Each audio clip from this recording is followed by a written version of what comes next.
Okay, let's unpack this. We are diving deep into the National Pension System NPS specifically, looking at the strategic changes you really need to know about for 2025. This deep dive isn't just about, ticking boxes for compliance. It's more about how you can seriously optimize your retirement plans. That's absolutely right. I mean, the sources we've looked at show NPS shifting quite a bit. It's moving from being just another retirement tool to, well, arguably one of the most potent tax saving and wealth creation options out there, especially for non-government folks. It's still, voluntary, market linked, a defined contribution scheme, PFRDA regulated, all that. But it's really designed now to actively work alongside your EPF or EPPF, Yeah. complementing them. Right. And here is the core mission for us today. How do you, listening right now, actually leverage the two biggest updates? First, how to squeeze the most out of the new tax reduction possibilities. We're talking potentially saving tax on up to 2 lakh of your own contributions Mhm. annually. And second, how to strategically use that massive new flexibility, the one allowing up to 100% equity allocation for non-government subscribers. Exactly. If we kind of step back and look at the bigger picture, these changes seem to directly tackle, well, the two main things people used to grumble about with NPS.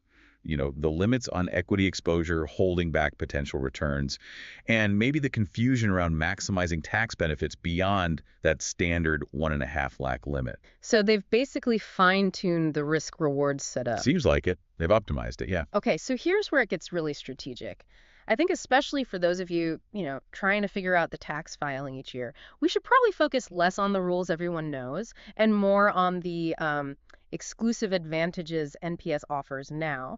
How do we actually hit that full potential? Saving tax on up to 2 lakh rupees from our own pockets. Well, the key is realizing that yes, NPS contributes to that common Section 80C pool, but its real strategic punch comes from two other sections, sections that work completely outside of 80C. Okay, let's start with the main hook then. This sort of unique selling point. The biggest reason maybe to open an NPS account right now. Yes. Section 80 CCD 1B. Precisely.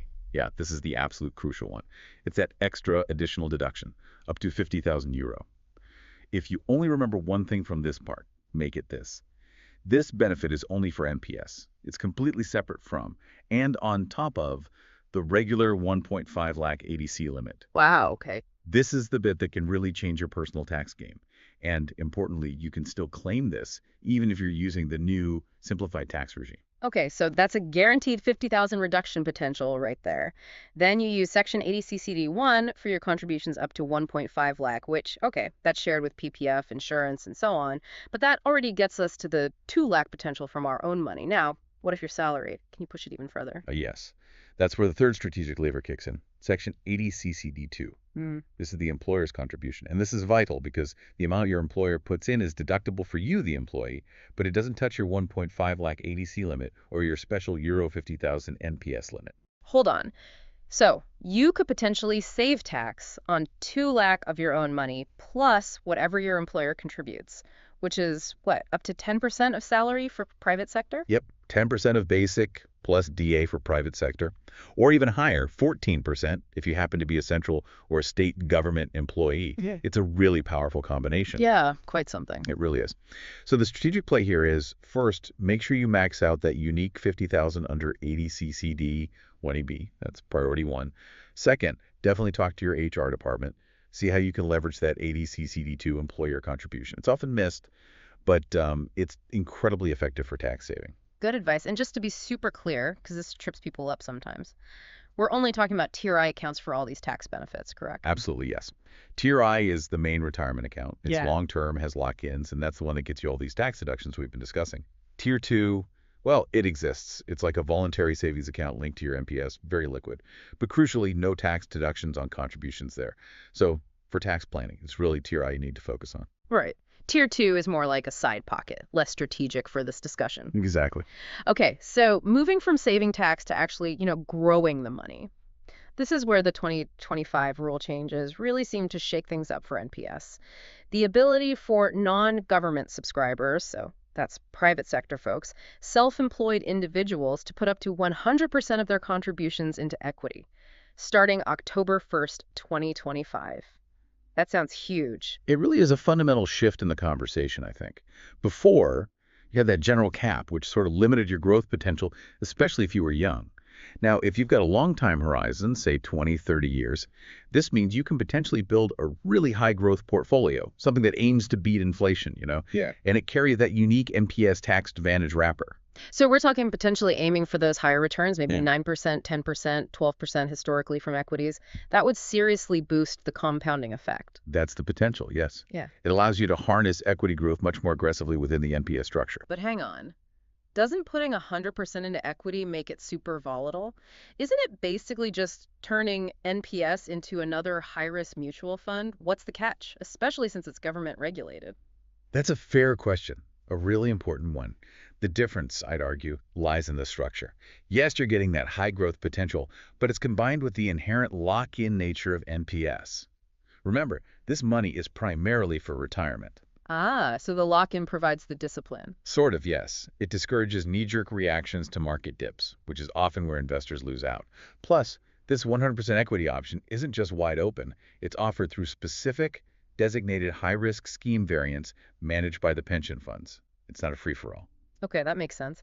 And speaking of managing things, the sources also mentioned something called the Multiple Scheme Framework, or MSF, also kicking off this October. What's the strategic angle there? Right, the MSF. This seems designed to give people more granular control over diversification. Before, your choices might have felt a bit limited within one overall strategy.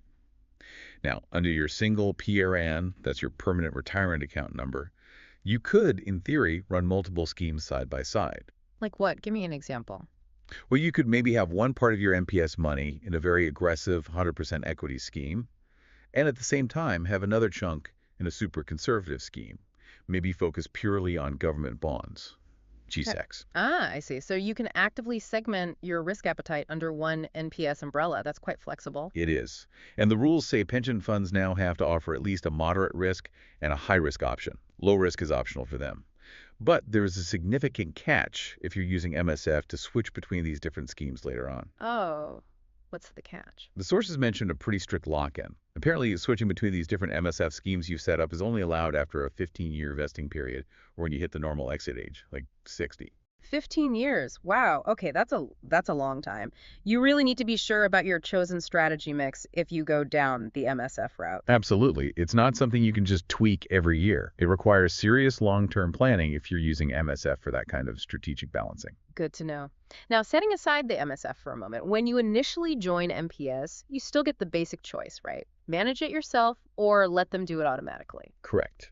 You still pick between active choice, where you decide the exact percentage split between E, equity, C, corporate bonds, G, government securities, and even A, alternative assets within certain limits. Or you go for the auto choice.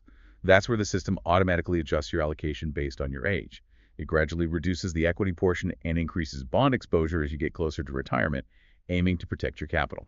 There are different life cycle funds for this, like aggressive LC75 or moderate LC50. And getting started is still pretty straightforward, online or offline. Yeah, seems easy enough. You can do it online via eNPS through the main CRA portals like Protean, formerly an SDL, or KFintech.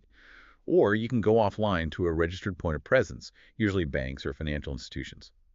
Minimum contributions are low to start Tier I, like 500 or 70 euro, and you'll need your Aadhaar and PAN. Okay, so we've covered saving tax, we've covered growing the money with potentially more equity. Now, the crucial part for many, liquidity. How do you actually get the money out? NPS is built for retirement, obviously, but the sources do outline ways to access funds, right, for emergencies or, well, when you actually retire. What's the strategy around withdrawals? Yeah, there are basically three main scenarios to understand, and the tax treatment is really, really different for each one, so it pays to know the rules. Let's start with the main event, retirement withdrawal, which is typically at age 60 or later. This is where you hope to see the benefit of all that tax-efficient growth, right? Exactly. At retirement, you can take out up to 60% of your total accumulated corpus as a lump sum. And the best part, that entire 60% lump sum is completely tax-free. Okay, 60% tax-free. What about the rest? Right, the remaining 40%. Because NPS is fundamentally a pension system, that portion must be used to buy an annuity from an insurance company. That annuity then pays you a regular pension, usually monthly, for the rest of your life. Now, that pension income itself, when you receive it each month, is taxable according to whatever income slab you fall into at that time. Gotcha. So lump sum tax-free, pension income taxed. Is there any way around the annuity for smaller amounts? Yes, there is. There's an exception for smaller pots. If your total corpus at retirement age is less than 5 lakh, the rules say you don't have to buy the annuity. You can just withdraw the entire 100% amount, and crucially, that full withdrawal is also tax-free.